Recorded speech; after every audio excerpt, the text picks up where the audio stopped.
He said it's just making noise compared to how he's had this bike since 2019. It is packed solid with the rubber that was in the motor. We had to replace the clutch basket. We were going to replace it with a Hinson. This bike has a problem. Customer brought it in.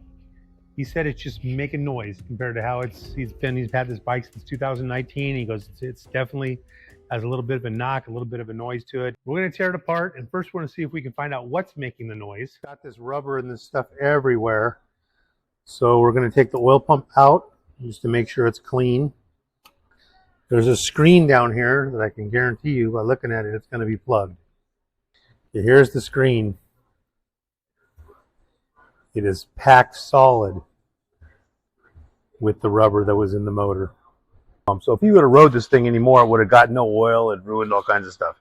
But we figured out where you could see even in here, you could see all the rubber.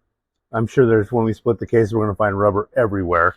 And where the rubber came from is in the clutch basket back here. As you know, there's rubbers right here. The rubbers are gone. See how it just moves like this? And he heard this clunk, clunk, clunk. That's what made him stop riding the bike in the first place, because he heard the clunk, clunk, clunk noise.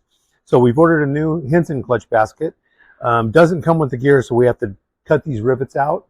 And we're going to use this gear, but we got new rubbers, new basket, so we'll take care of all that when we put it back together. Now we're going to work on the cut clutch basket, because all the rubbers came out of the stock clutch basket, and you can't change it. Being that the gear and the rubbers are all riveted on, we had to replace the clutch basket. We're going to replace it with a Hinson. And we need to get this gear off, though. So I'm going to show you how to get the gear off, because we need to use the big primary gear. And the Hinson, you can see the Hinson. The Hinson comes with the new plate. It comes with the rubbers. The only thing it doesn't come with is the primary gear. So we're going to get the primary gear off the old clutch basket, put it on here, all new rubbers. It comes with a new plate that you put over, and then it comes with screws that we are going to Loctite the plate and the gear and everything on. Okay, we're going to drill the rivets out. I've already done some of them, but we're going to show you how to drill the rivets out. I make a counter punch in the middle. Now that we have all the rivets drilled out, we just take a screwdriver and you just pry this off, and it should come right off if you used a big enough drill bit. It should come right off. And you can see where all the rubbers are destroyed, and all that rubber went throughout the whole motor. So basically all we're going to do is we're going to take this off. We're going to take the main gear, and this is trash. Now we got to clean this real good. We got the gear off and all cleaned up, all the rubber off of it, all cleaned up, ready to go. So basically the rubbers are already on the basket. We are going to put the gear on, and then Hinson supplies this.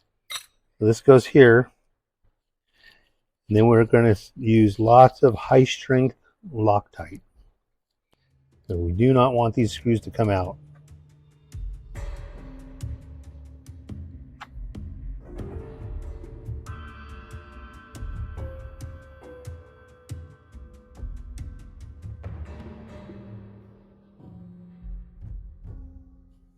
Gonna run all these down, just T25 torques. Okay, Hinson recommends 3.5 foot-pounds, which is equivalent to about 5 Newton meters. So we're going to torque these down. Okay, now all the screws are installed. They're torqued to, I torqued them to 5 Newton meters. And Hinson says use red Loctite or a high-strength Loctite. I really like this Loctite. It's a high-strength Loctite, but it's high-strength the same as red, but it's removable like blue. So any kind of high-strength Loctite, you want to make sure you use plenty of it, so you don't want those screws backing out. Okay, now that we got the gear on, we got everything installed on the new Hinson clutch basket. We're going to oil the bearings. We made sure everything was clean. Now we're going to just put the clutch basket on there. I want to spin it to make sure everything's engaged. The oil pump gear, everything's engaged. The thing went down flush, so it's on like it should be. This goes on here. Now the next thing we're going to put on is the inner basket, but I wanted to show you guys what a mess this rubber has made. All these holes in this clutch basket, not all of them, but see these? They're plugged with rubber. See how you can't see through them? There's rubber in them. So I got to go get all the rubber out of these holes. There's a lot of them. Some of them are open, but some of them are full of rubber. Like these two right here have rubber in them. So we got to make sure all that rubber's out or we're going to have problems. So you use the pick and blow it out and get all that rubber, get all those holes opened up. We got the inner clutch basket clean. As you can see, before you couldn't see through some of the holes. Now the holes are all clear. You can see right through them. I blew them out with air. I did all that stuff. So now it's all clean, no rubber. So basically we set this in here, and this is Recluse. So we're gonna, I know we have a Hinson outer and Recluse inner. It's called the Recluse torque drive. You know, because they make the auto clutch and they make the torque drive. This is the torque drive. Now we just put the inner hub on, make sure the washer's back there. Now, being that this is a Recluse torque drive, they like to run these stainless steel fingers, which are great because they keep the wear. The clutch plate's right on this piece instead of on the basket. So these basically just slide in each one like this. Slide in here like this.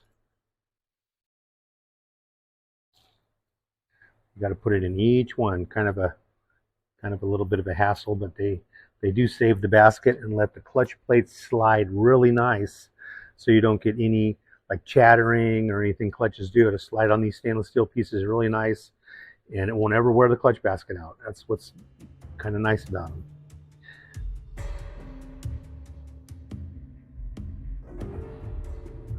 Okay, this is a Recluse torque drive, and this has already been in the bike because it's a fairly new clutch. I just wanted to show you that the difference is, see how many clutch plates it has? So we're going to go through and clean all these plates before we put them in, but we're going to keep them in the same order they are because Recluse likes them in a specific order.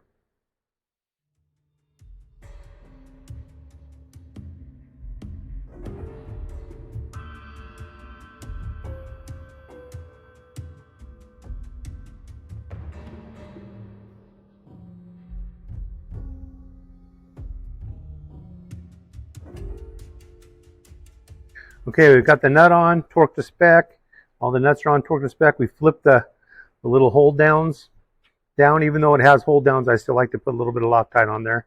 We've cleaned all this, got a rod in there. The rod has a bunch of holes in it. Again, they were full of rubber. This thing had rubber all over the bearing and everything. So we got all that done. Put that in, make sure everything moves. And then we're going to basically put the pressure plate on, which we've cleaned really good. And then we just put the springs in.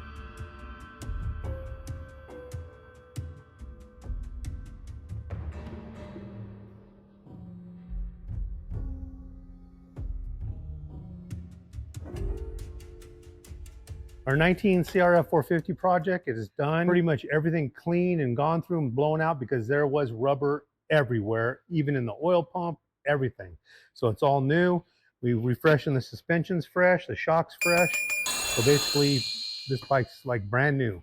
Let's fire it up, see how it sounds.